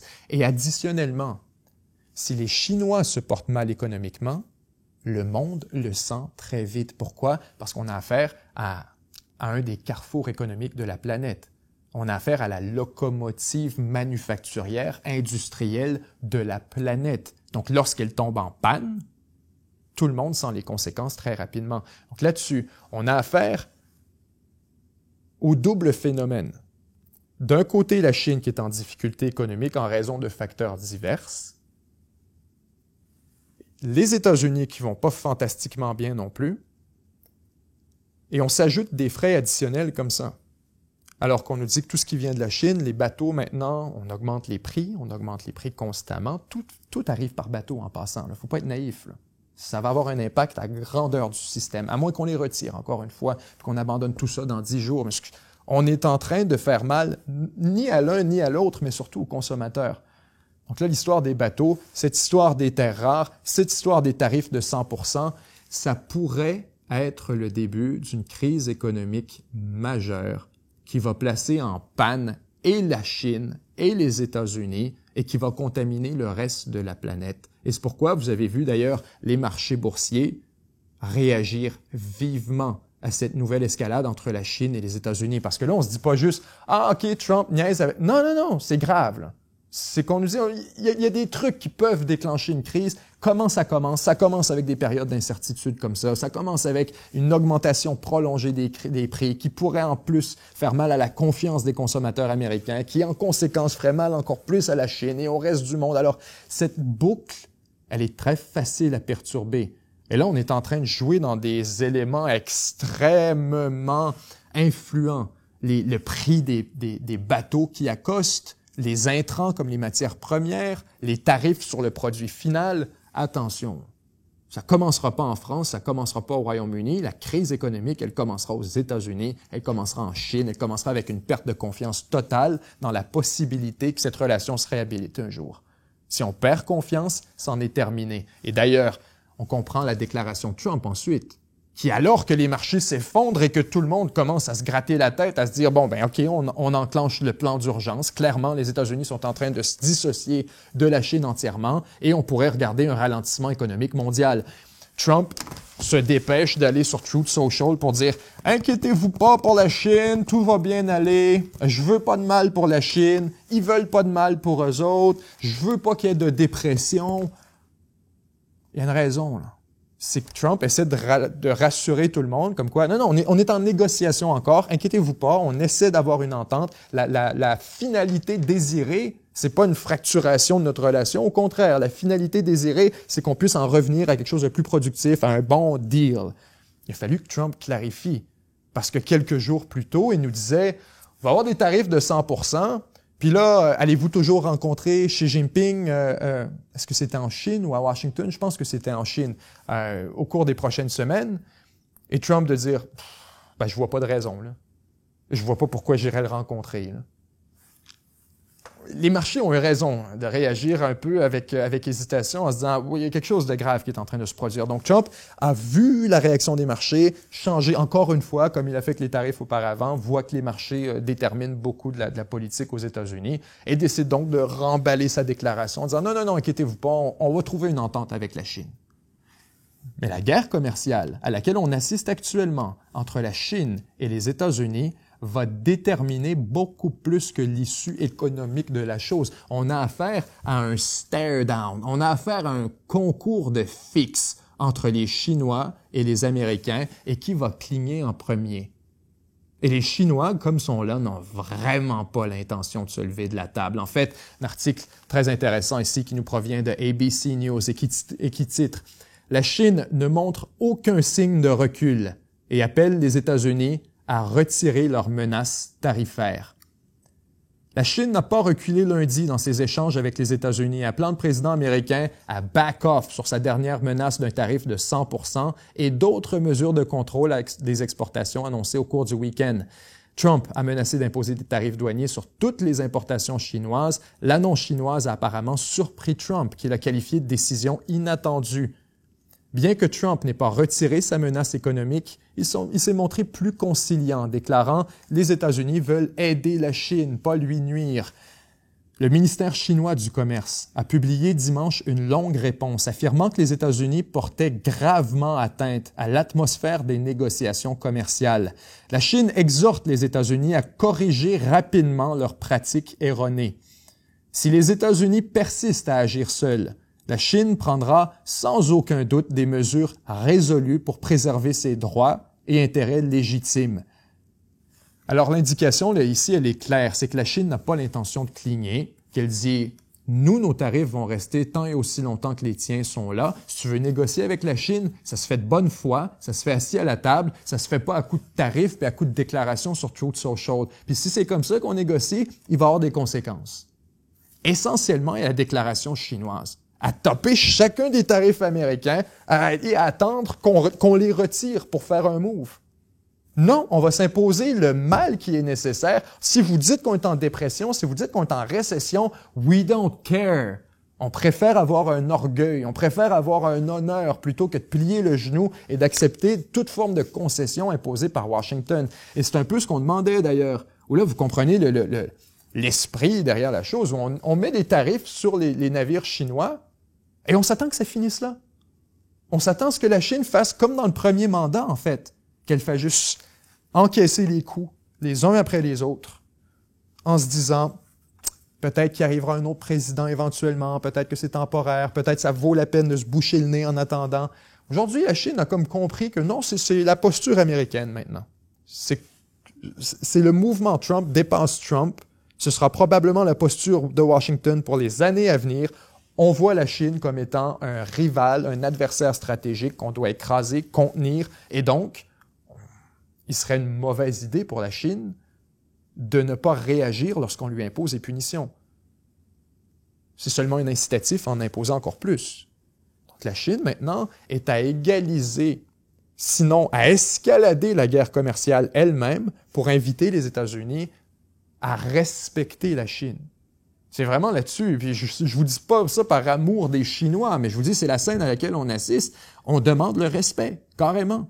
Et cette rencontre qui était prévue pour dans quelques semaines, on s'attendait, Trump de son côté, qui disait « je sais pas là, si je vais rencontrer Xi Jinping ».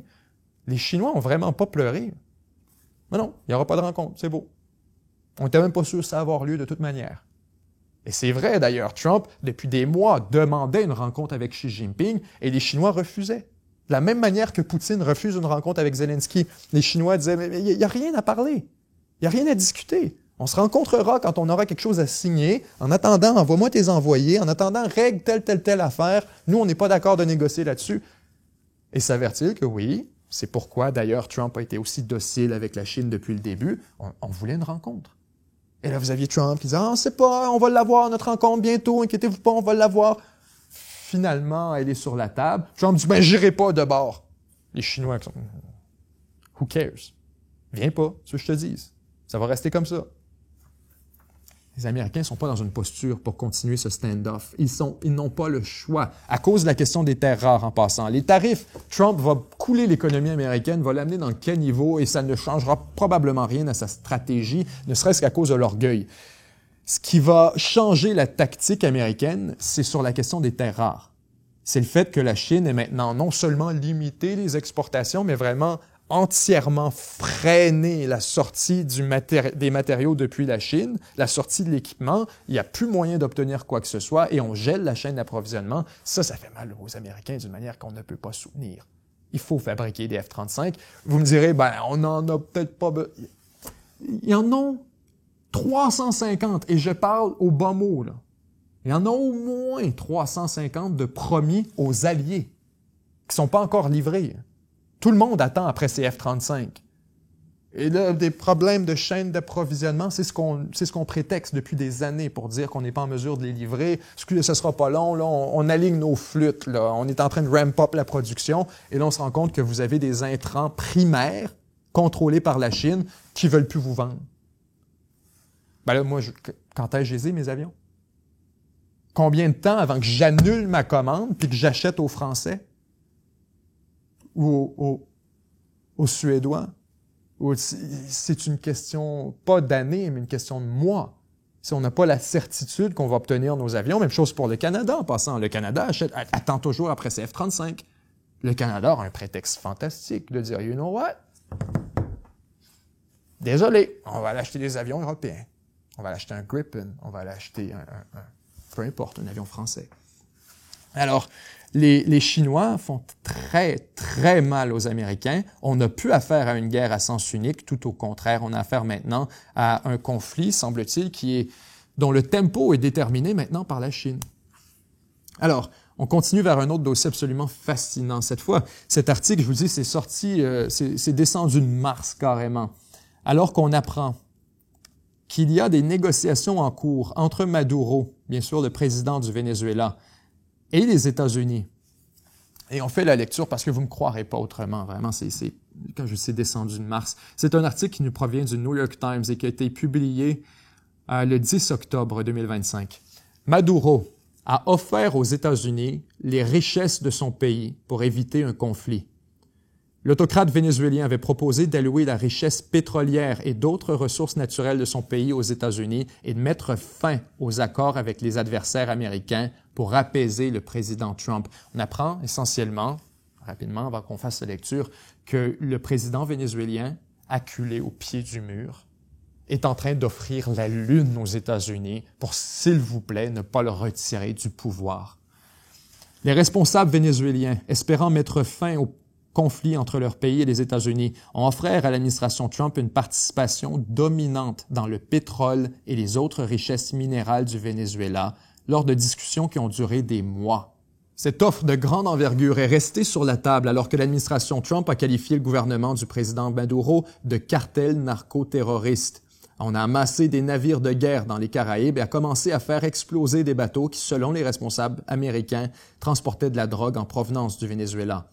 Dans le cadre d'un accord négocié entre un haut responsable américain et les principaux collaborateurs de M. Maduro, l'homme fort du Venezuela a proposé d'ouvrir tous les projets pétroliers et aurifères existants et futurs aux entreprises américaines, d'accorder des contrats préférentiels aux entreprises américaines, d'inverser le flux des exportations de pétrole vénézuélien de la Chine vers les États-Unis et de réduire les contrats énergétiques et miniers de son pays avec les entreprises chinoises, iraniennes et russes. Ce paragraphe, it's a doobie. On dit, on a proposé d'offrir un accès aux États-Unis à tous les projets de pétrole ou les projets miniers, aurifères, existants ou futurs. Essentiellement, regarde, c'est beau, le pétrole, nos ressources naturelles, à partir de maintenant, c'est toi qui les contrôles. Good. C'est compris. En plus de ça, nos exportations de pétrole qu'on envoie actuellement vers la Chine, on est prêt à renverser ça complètement, arrêter d'en vendre à la Chine, puis à les envoyer chez vous. Ensuite, on est prêt à mettre fin à nos deals sur les questions d'énergie, de sécurité, etc., avec les Chinois, avec les Iraniens et avec les Russes.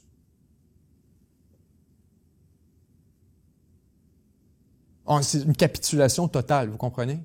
C'est une capitulation. C'est le gouvernement Maduro qui lève le drapeau blanc et qui dit qu'on a compris de quoi il était question, en fait. Quand on se parlait de la doctrine Monroe, là, que les États-Unis, qu'est-ce qu'on recherche avec Maduro exactement? On comprend maintenant, they're after the big prize. On veut le gros prix. Le gros prix, c'est le Venezuela au complet. Le gros prix, c'est pas juste on va-tu peut-être changer l'attitude du gouvernement du Venezuela versus la Chine, on va-tu... Non, c'est fuck him au complet, on va s'en débarrasser, on va placer quelqu'un à la tête du pays qui va être de notre côté et c'est fini du Venezuela hostile aux intérêts américains. Pourquoi je vous dis ça? L'administration Trump a fini par rejeter les concessions économiques de M. Maduro et a rompu toute relation diplomatique avec le Venezuela. Fait qu'ils ont reçu l'offre, ils ont fait, you know what? Non. Toi, tout est fini. Peu importe ce que tu proposes, tout est fini. Négociation terminée, les relations sont...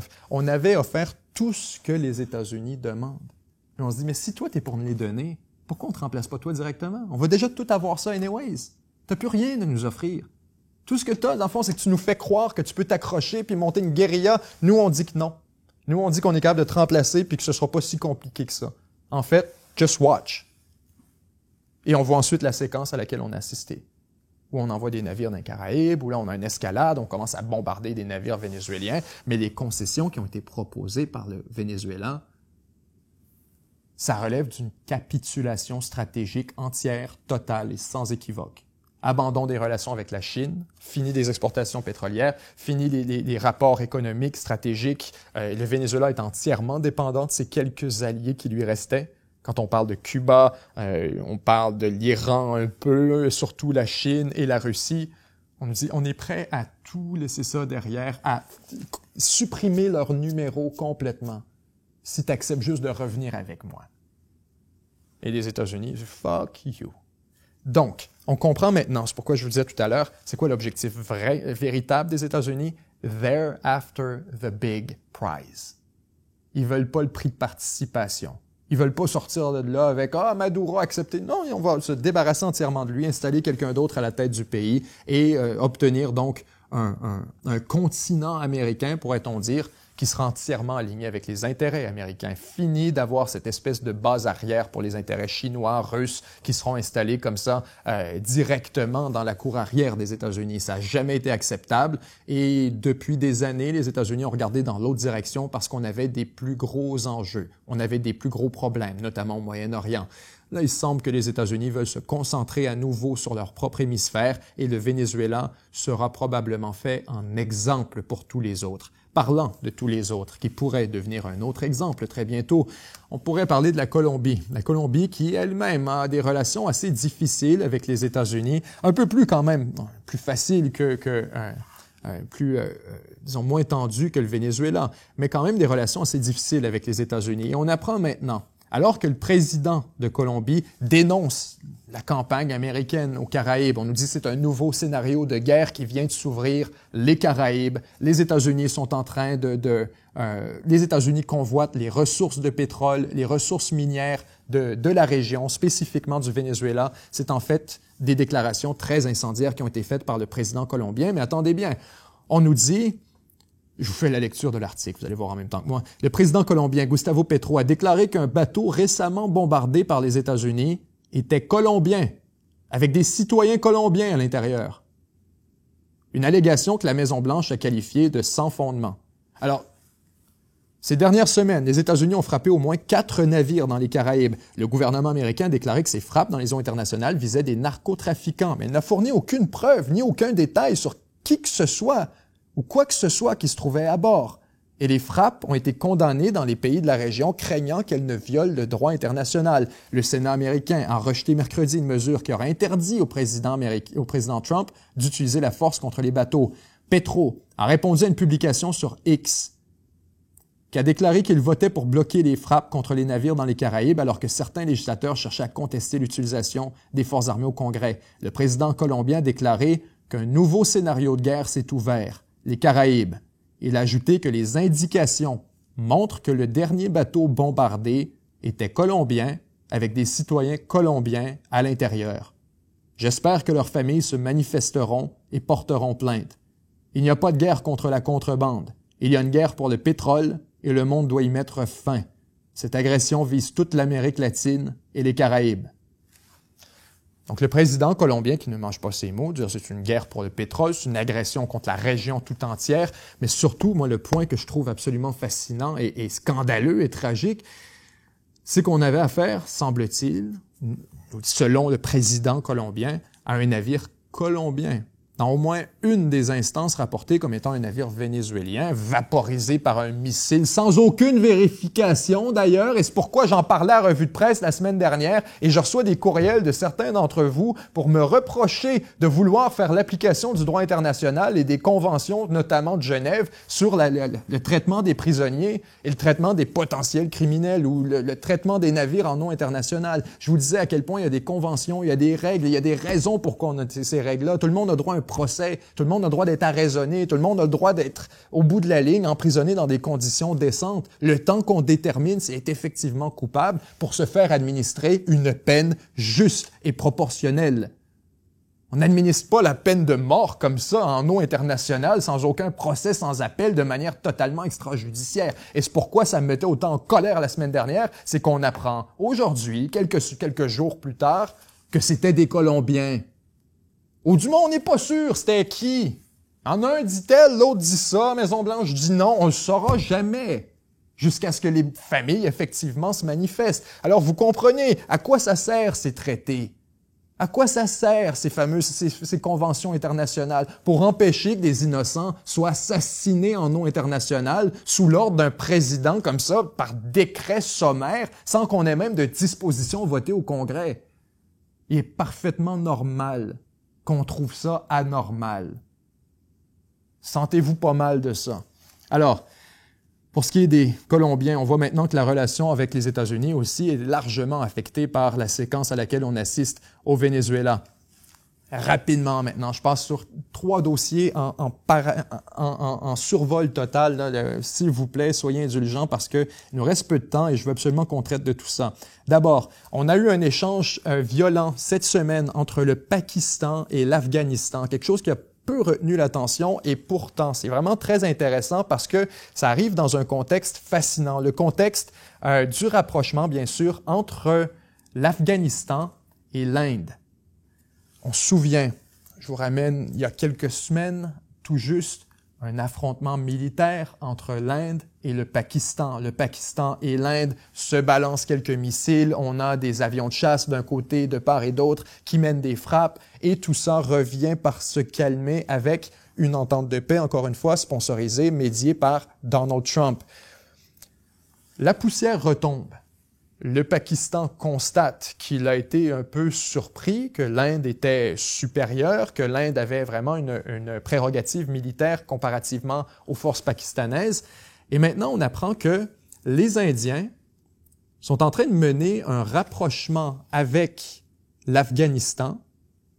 Et on va vous mettre une carte à l'écran pour que vous soyez capable de positionner tout ça. Mais vous voyez à quel point, pour l'Inde, qui est en rivalité avec le Pakistan, l'Afghanistan est vraiment un allié potentiel incroyable. Ça permettrait de placer littéralement le Pakistan dans une espèce de souricière, dans une espèce de l'enclaver dans un sandwich de 2 rivaux.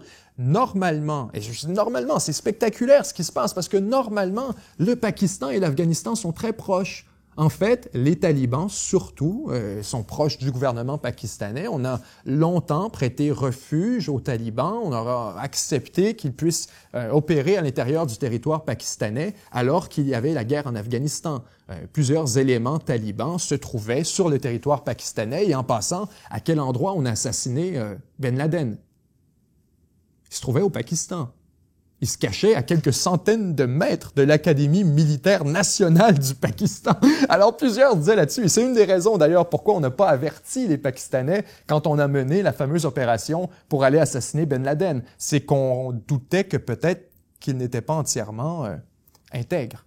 Peut-être que les Pakistanais auraient averti Ben Laden si jamais ils auraient eu l'information d'avance. Alors, on a tenu tout le monde dans le noir, y compris le gouvernement pakistanais, d'une opération au Pakistan. Tout ça pour dire, typiquement, Le Pakistan et l'Afghanistan sont de bons amis. Mais alors que les talibans ont repris le pouvoir maintenant en Afghanistan, ils ont leur propre territoire et n'ont plus autant besoin du Pakistan, ont recommencé à exercer beaucoup plus d'influence. Et maintenant, on essaie de se rapprocher de l'Inde. Et cette semaine, alors qu'on assiste à tout ça, cette espèce de jeu de danse diplomatique là, entre ces puissances, il y a eu un affrontement entre le Pakistan et l'Afghanistan avec des explosions à Kaboul, avec de nombreuses altercations le long de la frontière entre le Pakistan et l'Afghanistan également. On nous dit au moins à 6 endroits, il y aurait eu des altercations violentes, donc avec des armes entre les armées des deux camps et des bombardements par des avions pakistanais à Kaboul. Alors, la situation entre les deux est extrêmement volatile, au moins au moment où on s'en parle. Le gouvernement afghan ne cherche pas d'escalade, manifestement. On nous dit, on a entendu une explosion à Kaboul, inquiétez-vous pas, on soupçonne peut-être le Pakistan, mais il n'y a pas vraiment de tentative de partir en guerre là-dessus. C'est plutôt vraiment le Pakistan, de son côté, qui dit attaquer des cellules terroristes du côté afghan. Mais vous avez cette montée de tension qui est fascinante à observer si on la superpose avec le rapprochement, bien sûr, avec l'Inde de l'autre côté. Alors que l'Afghanistan, l'Inde, c'est cette guerre avec le Pakistan d'il y a quelques mois a motivé l'Inde à revoir sa relation avec les talibans. Il y a quelques jours, j'avais failli en parler en revue de presse d'ailleurs, l'Inde a réouvert un consulat chez les talibans en Afghanistan, ce qui était donc une relation qui était complètement fermée depuis des années. Mais à mesure où on voit cette résurgence du Pakistan qui pourrait éventuellement devenir une menace ou plutôt représenter un nouveau conflit potentiel, on est en train de se rapprocher de quelqu'un qui pourrait exercer une influence énorme dans un tel conflit, l'Afghanistan. S'il fallait qu'un conflit éclate et que le Pakistan soit confronté à une pression des deux côtés, sur deux frontières, ça donne un avantage énorme tant à l'Afghanistan qu'à l'Inde. Tout le monde est gagnant là-dedans. Quand on dit « les ennemis de mes ennemis sont mes amis ». Alors, on continue maintenant avec avant-dernier dossier, un suivi très rapide. En fait, on se parlait de ce sauvetage des États-Unis sur l'économie de l'Argentine. C'est maintenant fait. Les États-Unis ont acheté pour 20 milliards de dollars en pesos argentins. L'idée étant, bien sûr, de stabiliser la monnaie. On a besoin d'une infusion d'argent et c'est un témoignage de confiance envers la monnaie argentine qui est très instable ces derniers mois. On essaie bien sûr de renflouer Javier Milei qui sera en passant à la Maison-Blanche au cours des prochaines heures pour une rencontre avec Donald Trump. Finalement, dernier dossier du jour, on passe là-dessus très rapidement parce que ça s'est produit littéralement ce matin, environ 2 heures avant qu'on entre en onde. L'armée qui vient de déclarer qu'elle a pris le pouvoir à Madagascar alors que le gouvernement, bien sûr, a pris la fuite suite à des manifestations massive dans les rues malgaches par la population qui était écœurée de la corruption, écœurée également d'un certain nombre de problèmes à l'intérieur du gouvernement, des enjeux de collusion, des enjeux de développement qui ont été négligés, nous dit-on, depuis des années. Et on a l'impression que ce gouvernement avait largement passé sa date d'expiration. Et cette fois, à la réponse donc des manifestations majeures qui ont forcé d'abord l'exil du président. Le président du pays a été forcé de quitter, s'est retrouvé on ne sait trop où. En fait, on parle d'une fuite à l'étranger. Son statut est toujours inconnu pour le moment. Le président a essayé de dissoudre l'Assemblée, le Parlement. Le Parlement, en réponse, a plutôt destitué le président. Et suite à tout ça, vous avez un corps de l'armée qui, lui, a décidé de briser avec le gouvernement, s'est déclaré nouveau chef de l'armée malgache, s'est mis à donner des ordres à tous les autres corps de l'armée qui ont, semble-t-il, accepté les ordres et commencé à les suivre parce que maintenant, ce groupement de l'armée déclare être au pouvoir pour Madagascar. C'est l'interlocuteur pour les prochaines semaines, prochains mois, alors qu'on installera, nous dit-on, un gouvernement civil, provisoire, transitionnel. L'idée serait donc, on présume, non pas de mener un coup d'État et de transformer le gouvernement malgache en junte, mais bien d'organiser la transition vers une nouvelle élection démocratique. Ce qui serait compréhensible. On sait qu'à partir du moment où le président quitte le pays, on a un vide politique très dangereux et on a effectivement un risque qu'il y ait potentiellement un coup d'État. Donc là, on a une faction militaire qui fait ce qui a l'air d'un coup d'État en nous promettant que ce n'est pas le cas et que c'est seulement une réponse aux manifestations du public. On peut donner la chance aux coureurs. Ça s'est produit dans le passé. Effectivement, il est possible qu'on organise tout simplement une nouvelle élection pour remplacer ce gouvernement qui vient d'être déchu et qu'on maintienne les institutions. Il y a un respect institutionnel actuellement par l'armée. On invite tout le monde à la patience en disant que c'est en fait une grande victoire du peuple malgache que de s'être débarrassé de son gouvernement de manière pacifique. Alors, on suivra ça au cours des prochaines semaines, prochains mois certainement, à mesure où cette élection aura lieu. Et là-dessus, je vous remercie à tous d'avoir été là pour cette nouvelle revue de presse. On se revoit la semaine prochaine. Une journée plus tôt, c'était l'Action de grâce hier, j'allais dire même heure, même endroit. Ce sera bien sûr le mardi, comme d'habitude. D'ici là, je vous aime, semez l'amour, partagez l'espoir. Bye bye.